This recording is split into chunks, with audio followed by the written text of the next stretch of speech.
There is a man sitting alone in the dark in a requisitioned college building on a hill above Singapore, and he will not pick up his pen. It is late August 1945. Outside, the city he has ruled for 4 months is holding its breath. A British fleet is already at sea, sailing toward him. And the only thing standing between that fleet and catastrophe is 3 or 4 sentences this man has been ordered to write and that he has spent days refusing to write. To understand why a general would sit in the dark rather than sign his name, you have to know what he had been planning to do instead. Because the orders already on his desk did not say surrender, they said the opposite. And if he had followed them, tens of thousands of people on this island would not have lived to see the British arrive. When he finally writes those few lines, they will do 2 things at once.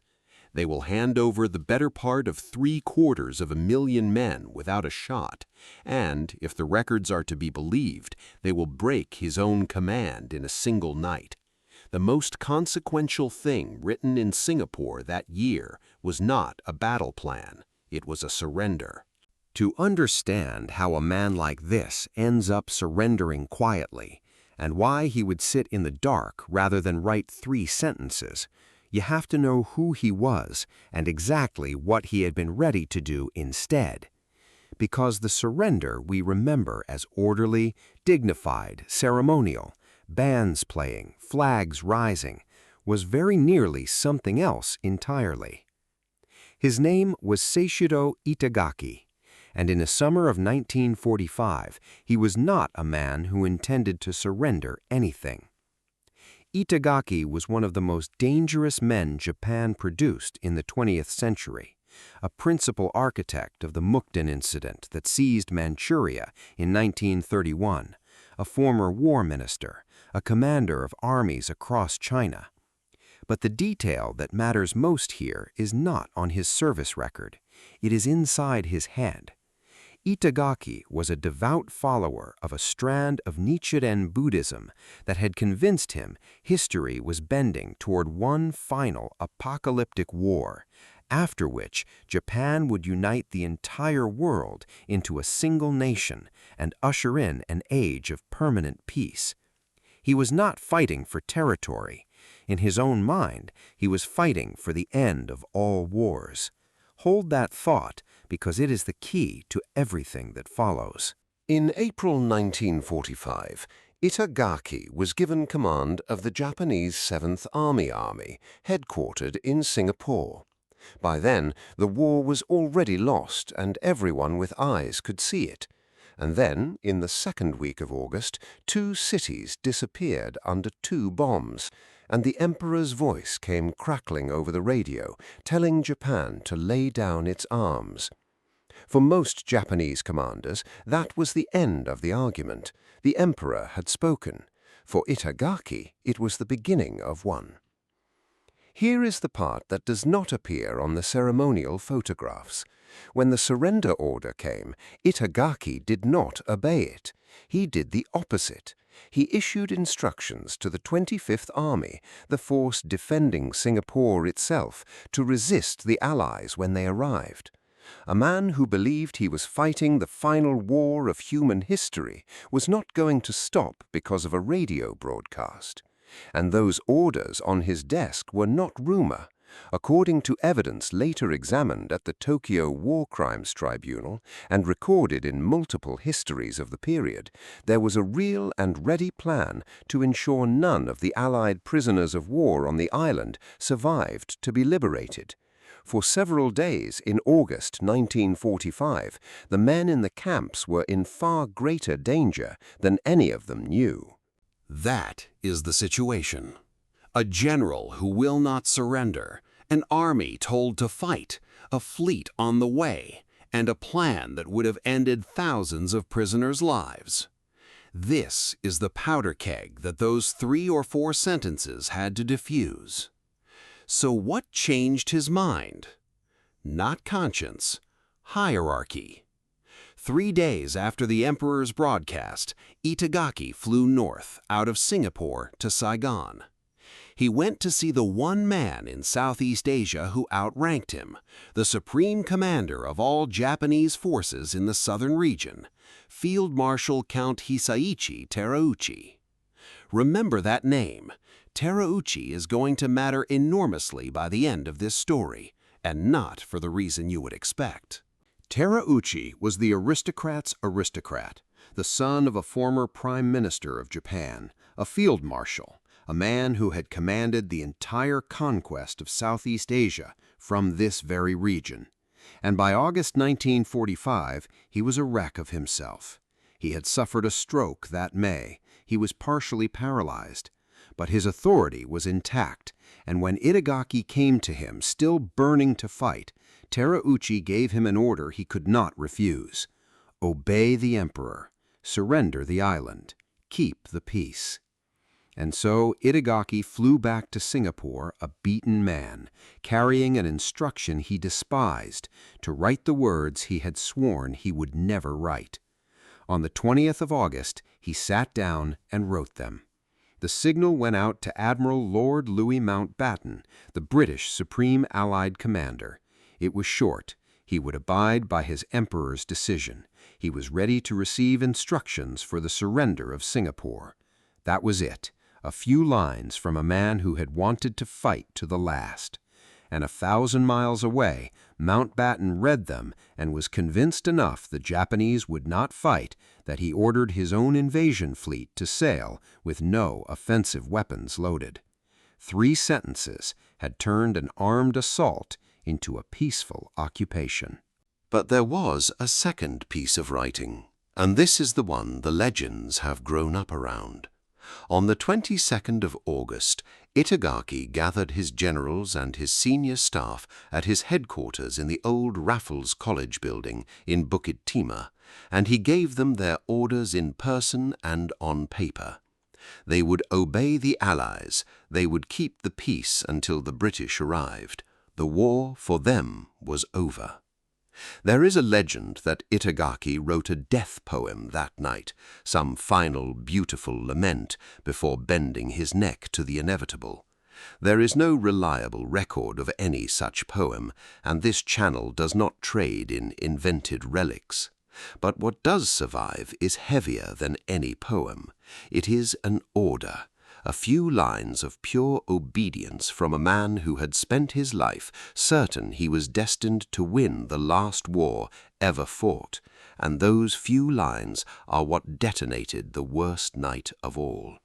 Because not every Japanese officer on that island could live with what their general had just written. This is where the story passes out of the documented and into the disputed, and I am going to mark that line clearly because it matters. The widely repeated account, carried for years in newspapers, reference works, and on plaques, holds that on the night of the 22nd, after a farewell gathering and a final round of sake, more than 300 Japanese officers did not live to see the morning. And the place attached to the story is one of the most famous buildings in Asia, Raffles Hotel, which the Japanese had occupied throughout the war and renamed the Light of the South. I want to be careful here. That number, 300, is contested. The hotel's own historians and its long-time former manager have said flatly that they had never heard of such a thing happening on the premises, and the hotel's first serious biographer treated the figure as an extreme exaggeration of older wartime stories. So treat the 300 as legend, not ledger. But strip away the disputed number and the disputed venue, and one fact remains solid and somber.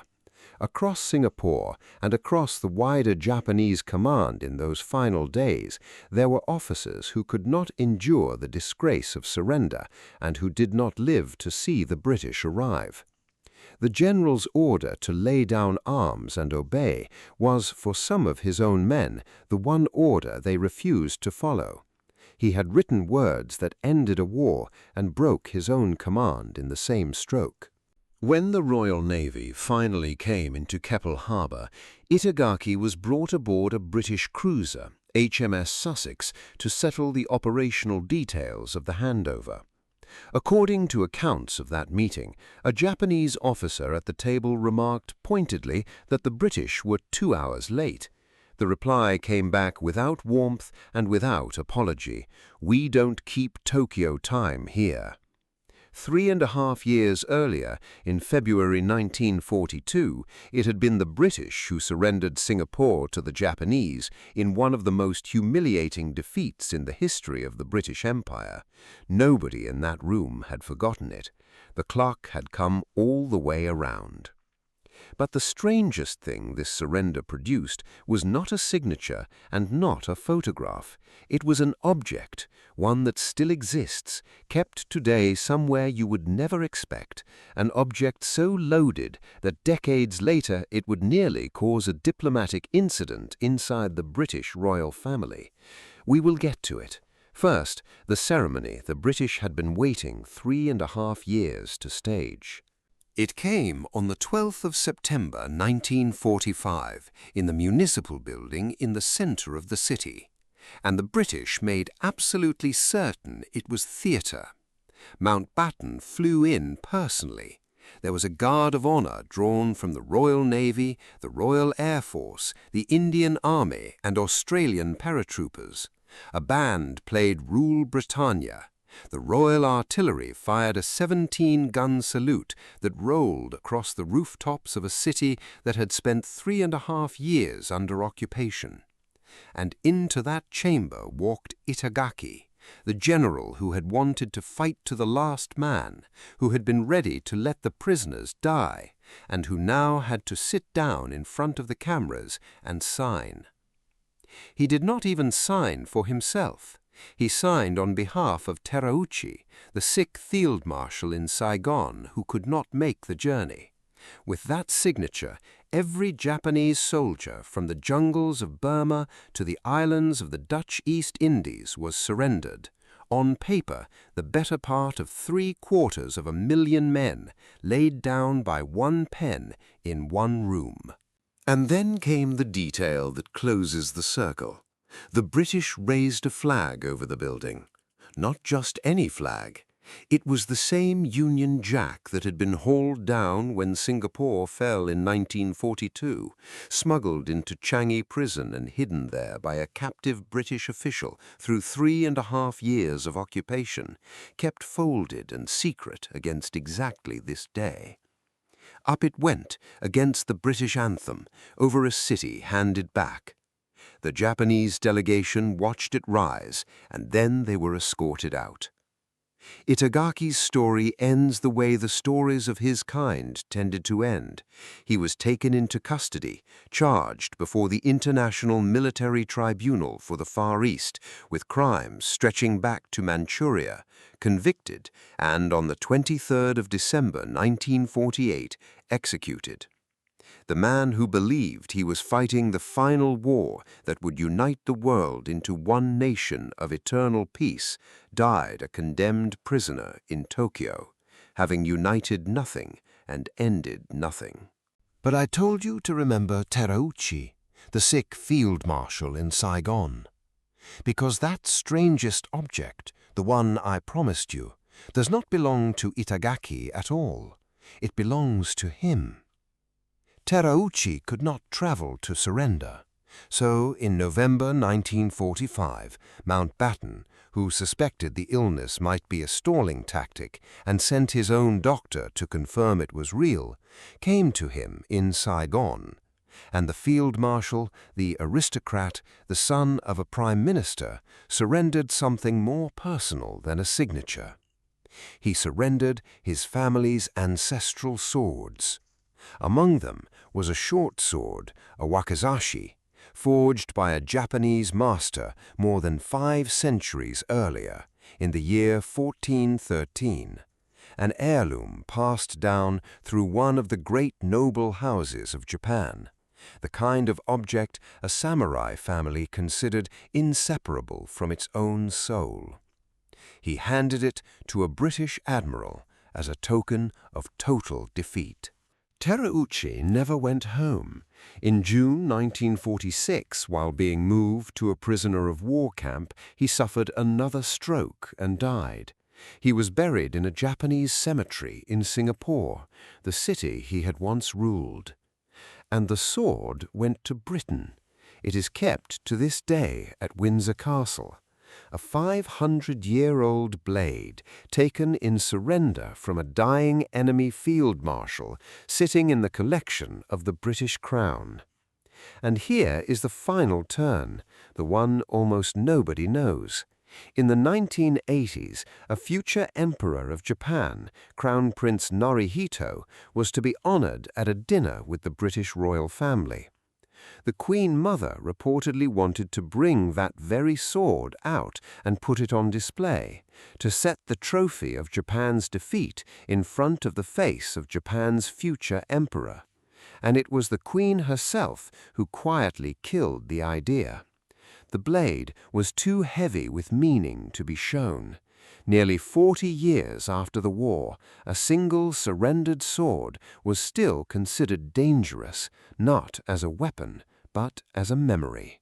So when people ask what a Japanese general wrote the night before he surrendered to the British, the honest answer is not a poem. It is colder than that, and it tells you more. He wrote an order to obey. A man who had spent his whole life certain he was destined to win the last war in human history, sat in the dark and wrote the words that lost it, and some of his own officers would not live to follow them. He surrendered 750,000 men with the stroke of a pen, and the man he signed for surrendered a blade his family had carried for 500 years, a blade that ended up behind the walls of a British castle, still too loaded to look at. They believed they were building something eternal. What they left behind was a folded flag pulled out of a prison cell, and a sword nobody dares put on display. The things that are built to last forever are so often the easiest of all to take down.